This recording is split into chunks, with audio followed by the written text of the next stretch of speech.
Aujourd'hui, nous allons voir où la plupart des entrepreneurs que je rencontre se trompent complètement en fait sur leur marketing.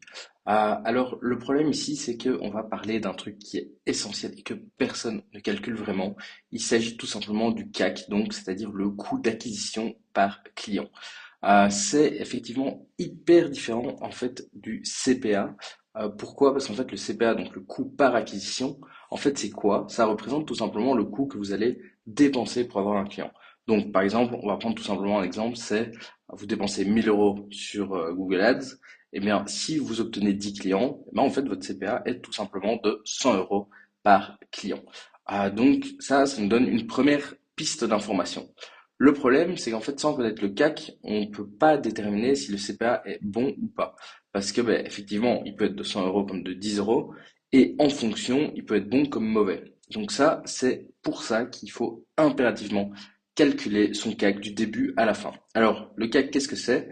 Eh bien, il existe une formule toute simple, donc c'est-à-dire que on va ici le CAC qui est égal en fait au coût marketing plus les coûts commerciaux divisé par le nombre de nouveaux clients. Alors, pour rentrer un peu plus dans le sujet, le coût marketing, eh bien, ce qu'on prend en compte, ça va tout simplement être la publicité payante, la création de contenu comme ici, le référencement naturel, que ce soit du SEO, du GEO, ou encore les outils marketing et encore les agences, les freelances que vous payez ou même vos salariés que vous payez directement dans votre entreprise, qui eux représentent vos frais marketing.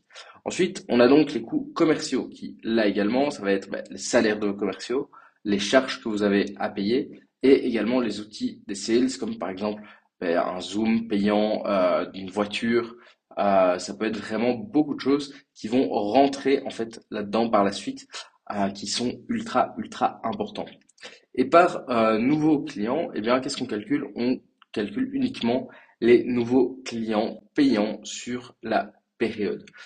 Donc, il faut bien prendre en compte qu'un client, quand il rentre, on va aussi calculer sa LTV. Donc, par exemple, si on sait qu'un client moyen va vous rapporter peut-être 3000, 4000, 5000 euros de profit pendant un an peut-être, eh bien, ça va être en fait la partie qu'on a besoin de calculer pour connaître votre CAC, parce que effectivement, on va devoir savoir jusque où vous êtes prêt en fait à aller pour dépenser et acquérir un client. Donc pour ça, je vous ai préparé une petite feuille Excel. Donc je vais zoomer un petit peu ici, voilà pour qu'on voit bien. Donc ici, si on prend typiquement les investissements en marketing, on va dire ici ads pour faire simple, mais en marketing de manière globale, eh bien si vous dépensez tous les mois 5000 euros, que ce soit pour Google et votre agence, vous, votre objectif, ça va être quoi? Ça va être d'atteindre un objectif de revenu de 20 000 euros, tout simplement de bénéfices dans votre boîte. Donc, comment est-ce qu'on va pouvoir calculer ça? Eh bien, on sait que vous avez une marge par client qui est super importante, qui va être, elle, de 1000 euros. Donc, c'est-à-dire que pour avoir ces 20 000 euros de revenus, eh bien, il va nous falloir tout simplement un nombre de clients qui est égal donc à 20. Donc, il nous faut donc 20 clients sur un mois. Si on dépense 5000 euros par mois, il faut avoir 20 clients sur un mois. Concrètement, il y a un ratio qui est super important à comprendre, c'est que en marketing, en investissement en marketing, on essaye toujours d'avoir un ratio qui est de x3. Pourquoi? Parce que x1, en fait, vous perdez tout simplement de l'argent parce que vous récupérez à peine ce que vous avez dépensé. x2, c'est vraiment très border. Parce que oui, vous gagnez un peu, mais ça vous permet pas de grandir d'un coup parce que dès que vous gagnez, vous devez remettre.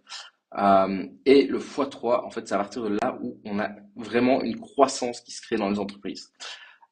Et donc là, on peut calculer tout simplement donc ce fameux CAC, donc ce coût d'acquisition par client. Alors le coût d'acquisition, donc on va le calculer comment? Eh bien, on va tout simplement aller diviser la marge nette par client, diviser, comme on l'a vu ici, par le ratio marketing. Donc on va diviser par 3.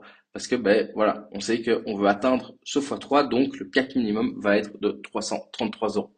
On sait après, parce qu'on va aller quand même un cran plus loin, qu'on a besoin d'un coût par lead. Donc le coût par lead, c'est pour savoir combien est-ce que ça va nous coûter chaque lead qui va rentrer. Pour ça, il faut connaître un taux de closing de notre équipe. Donc par exemple, ici, on serait sur 25%. Sur 25%, eh bien, on serait directement à 83,33 € le lead.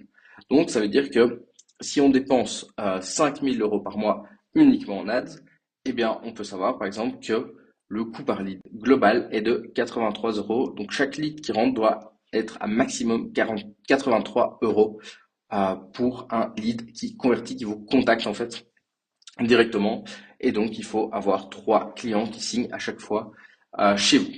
Donc voilà, ça c'était pour la base du CAC. Donc je vais préparer un petit tableau que je vous mettrai dans la description et vous pourrez directement aller calculer vos investissements. N'oubliez pas qu'il faut calculer effectivement par tranche. Pourquoi? Parce que on va avoir l'investissement par exemple sur Meta Ads, sur Google Ads, en SEO. Et en fait, le CAC, on peut vraiment le déterminer par niche, par vraiment effet qu'on utilise. Et donc, on va pouvoir dire, ah, tiens, ici, on n'est pas rentable du tout. Donc, est-ce qu'on le garde? Est-ce qu'on le coupe? Est-ce qu'on n'activerait pas plus un autre côté, mettre plus de budget d'un côté que de l'autre? Ce qui permet du coup d'avoir une croissance vraiment globale dans votre entreprise. Donc voilà, n'hésitez pas, si vous voulez un rendez-vous, qu'on en discute, eh bien, vous avez juste à réserver un rendez-vous dans la description. Et à bientôt.